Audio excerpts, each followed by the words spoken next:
వాళ్ళని పృథ్వీ తీసుకెళ్ళాడంటే వాళ్ళని పైకి పంపడం కష్టమవుతుంది. అందుకే పృథ్వీ ప్లేస్లో నువ్వు వెళ్ళాలి. చెప్పిన చోటే నువ్వు వాళ్ళని దింపి రావాలి. అంతే నీ పని.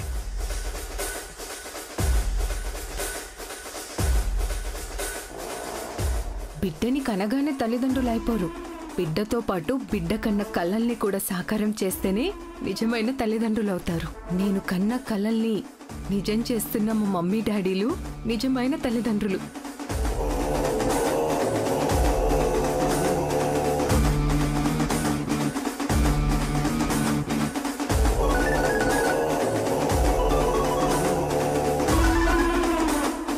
మేడం, ఎక్కడున్నావు? మీరు చెప్పింది నాకు గుర్తుంది మేడం. మీరు చెప్పిన ప్లేస్కే బయలుదేరాను. సభాష్, ఖచ్చితంగా లేపేయాలి. వేరే దారి లేదు. అర్థమైందా? Sure madam. రేయ్ పదండ్రా. పోతే పోనీ ఆడపిల్ల వదిలేద్దాం అనుకున్నాను. ఇక్కడి నుంచి పంపిస్తే చాలనుకున్నాను. కానీ అక్కడున్న మన భూములు గుర్తొచ్చాయి. పున్నమి ప్రాణాలతో ఉంటే అక్కడున్న మన భూములు కూడా మనకు దక్కవు. ఇక్కడున్న ఆస్తులు మనకి దక్కవా. అందుకే లేపేయడమే కరెక్ట్ అనిపించింది. మీరు చెప్పిందే కరెక్ట్ మమ్మీ. మీకు నిజం తెలియకుండానే దాన్ని చంపేస్తున్నారు మమ్మీ. అదే అసలైన జాబిల్లి. దాన్ని మీరు వదిలేసినా నేను వదల్లేను. అది ఇప్పటికే నా పృథ్వీని నాకు కాకుండా దూరం చేస్తుంది. నా వారసత్వ స్థాయిని డ్యామేజ్ చేస్తుంది. నా కళ్ళ ముందే నా ఫోటోని కాల్చేసింది. నా రూమ్ని ఖాళీ చేపించి నా ప్లేస్లో అదుంది మమ్మీ. అది కాలిపోతేనే కానీ నా కసి తీరదు, నా పగ చల్లారదు. అయినా నువ్వేంటి బేబీ, ఈ మధ్య చాలా డిస్టర్బ్డ్గా ఉన్నావు? పున్నమి గురించి అయితే మేం చూసుకుంటామని చెప్పాం కదా. పున్నమియే జాబిల్లని తెలిసినప్పటి నుంచి నా మైండ్ ఏం పని చేయట్లేదు. నా రూమ్ క్లీన్ చేయడానికి కూడా పనికి రాదనుకునే జాబిల్లి హరియాంక రాజవంశ సింహాసనం మీద కూర్చున్న యువరాణి అంటే కూల్గా ఎలా ఉంటాను? బేబీ, నిన్నే అడుగుతుంది. ఎందుకలా పిచ్చిదానిలా ఉంటున్నావు? ఏమైంది నీకు? ఏం లేదు మమ్మీ, పృథ్వీ గురించి ఆలోచిస్తున్నాను. ఎంగేజ్మెంట్ ఆగిపోయిందన్న బాధ కొంచెం కూడా లేకుండా పున్నమినేసుకొని తిరుగుతున్నాడు. అన్నిట్లో పున్నమిని దగ్గరుండి గెలిపిస్తున్నాడు. అదే తీసుకోలేకపోతున్నాను మమ్మీ. రేపటి నుంచి నీకు ఇలాంటి సిచ్యుయేషన్ ఎదురవ్వదు బేబీ. ఈ ఇంట్లో ప్రతిదీ నువ్వు కోరుకున్నట్టే జరుగుతుంది. అందరూ నువ్వు చెప్పినట్టే వింటారు. పున్నమికి ఈ రోజుతో నూకలు చెల్లిపోతాయి. మిస్ అవ్వద్దు మమ్మీ. అస్సలు అవ్వదు. మీరు మిస్ చేసినా నేను వదలను. అది ఇంట్లో మళ్ళీ అడుగు పెట్టకూడదు. తను అసలు ఈ లోకంలోనే ఉండదు అంటుంటే మళ్ళీ ఈ ఇంట్లో ఎందుకు అడుగు పెడుతుంది బేబీ?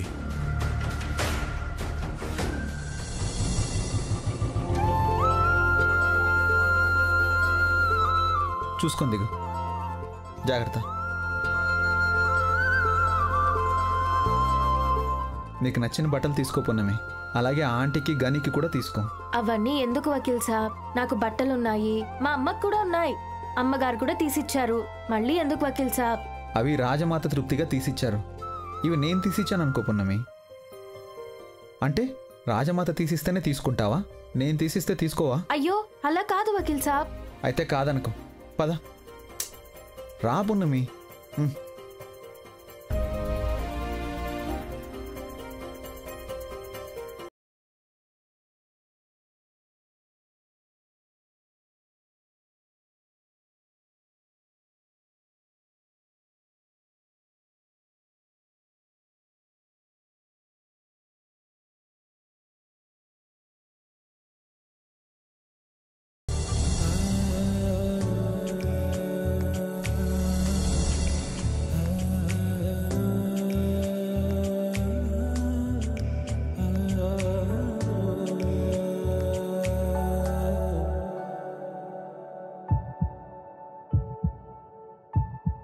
ఆ డ్రెస్ నచ్చిందా పున్నమి? Super selection. ఆ డ్రెస్లో నువ్వు సూపర్గా ఉంటావు పున్నమి. అయ్యో ఇంకేమైనా ఉందా? నానమ్మ చూస్తే చంపేస్తుంది. వద్దొద్దు నాకు. పున్నమి, ఈరోజు అందరినీ మర్చిపోయి హ్యాపీగా ఉండు.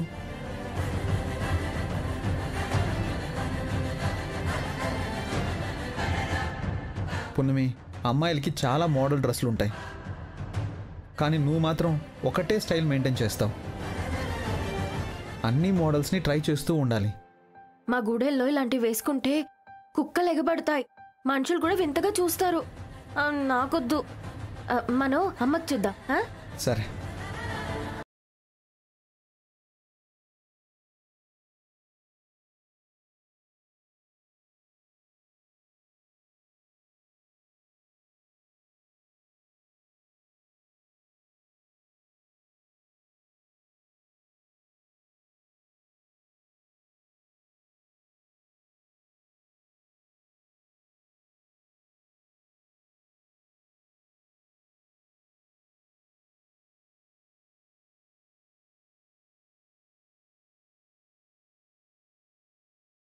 మా అమ్మకి బాగుంటుంది కదా వకీల్ సాబ్.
పున్నమి, నువ్వు వేసుకోవడం వల్ల ఈ డ్రెస్కి అందం పెరిగింది.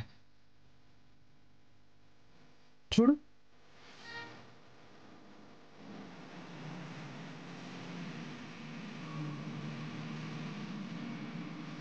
ఎక్సలెంట్గా ఉన్నావు పున్నమి.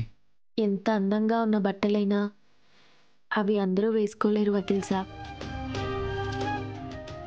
ఇలాంటి బట్టలు నేను ఎప్పటికీ వేసుకోలేను. వేసుకునే అవకాశం వస్తుందేమో, తీసుకో పున్నమి. నా కోసం నేను ఇచ్చిన గిఫ్ట్గా తీసుకోవాలి. తీసుకోవాలి పున్నమి. సరే. సరే, వెళ్ళి డ్రెస్ చేంజ్ చేసుకురా.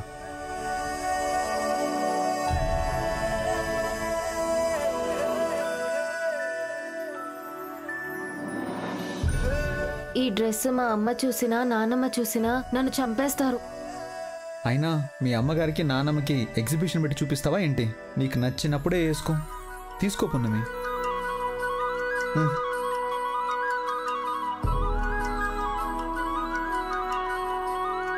వెళ్దామా? పద.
పున్నమి, బయలుదేరదామా?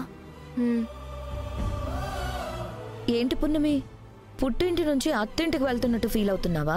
అవునమ్మగారు, నిజంగా అట్నే ఉంది నాకు.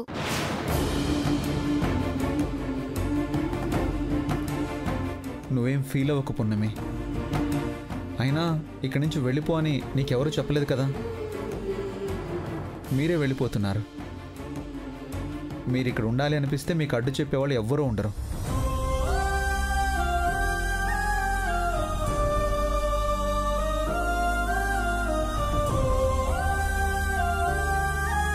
అందుకే పున్నమి, మనం ఎక్కడికైనా పని కోసం వెళ్తే పని వాళ్ళలాగే మసులుకోవాలి, ఇంట్లో మనుషుల్లా ఉండకూడదు.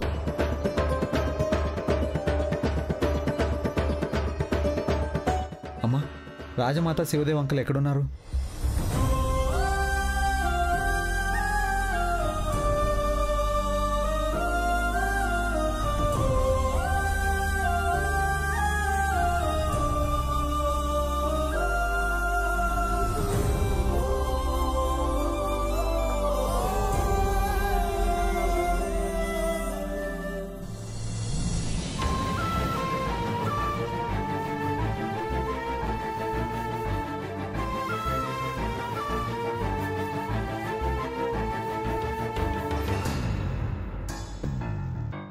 లక్ష్మి, పున్నమి బయలుదేరడానికి ఏర్పాట్లన్నీ పూర్తయ్యాయా? చేశానమ్మా. పృథ్వీ, మన కారులో తీసుకెళ్లి వాళ్ళని జాగ్రత్తగా దింపి రావాల్సిన బాధ్యత నీది. అలాగే రాజమాత. అంత దూరం పృథ్వీ ఎందుకు పెద్దమ్మా? మళ్ళీ ఒంటరిగా రావాలి. నేను డ్రైవర్ని మాట్లాడతాను. నేను వెళ్తాను డాడీ. పృథ్వీకి తోడుగా ఉంటాను.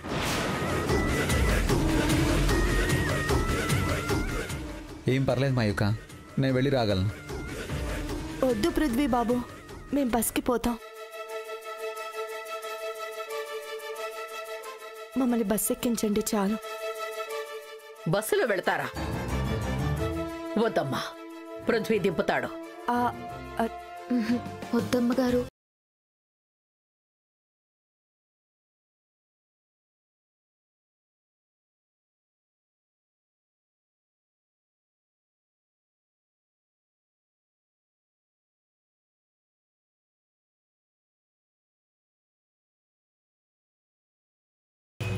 బస్కి టైం అయిపోతుంది. పున్నమితో మాట్లాడుతూ ఉంటే రేపు మార్నింగ్ వరకు మాట్లాడుతూనే ఉంటారు. అసలే చీకటి పడుతుంది. కానీ బస్సు ఉండదు కదా అత్తయ్య. పున్నమి వాళ్ళని పంపించేద్దాం. అవును పెద్దమ్మా. నారాయణమ్మా, అన్ని సిద్ధంగా ఉన్నాయి కదా? అన్నీ తీసుకొచ్చాను. బయలుదేరండి, పదండి, వెళ్ళండి.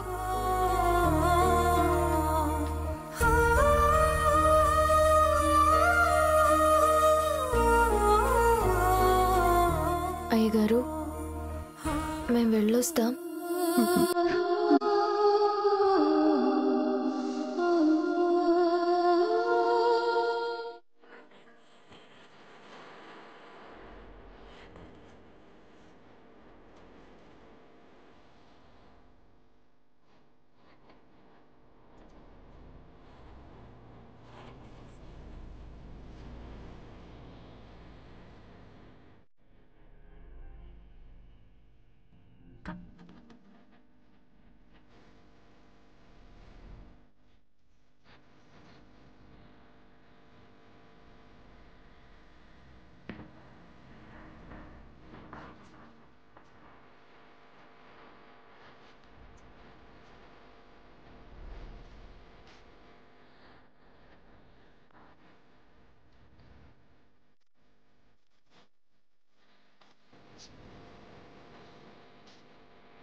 జాగ్రత్తగా వెళ్ళిరమ్మా.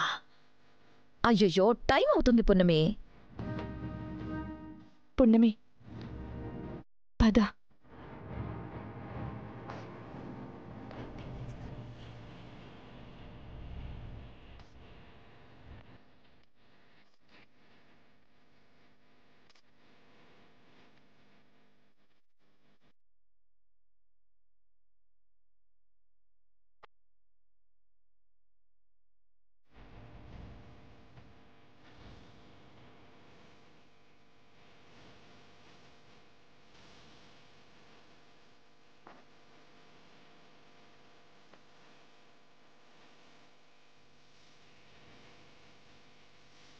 పున్నమి,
వెళ్ళిపోతున్నట్టు అనిపిస్తుంది.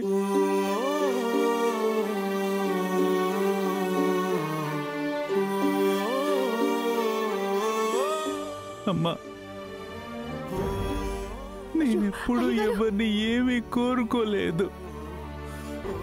నా జాబిలి నాకిమ్మని ఆ దేవుణ్ణి ఎప్పుడో కోరుకున్నాను.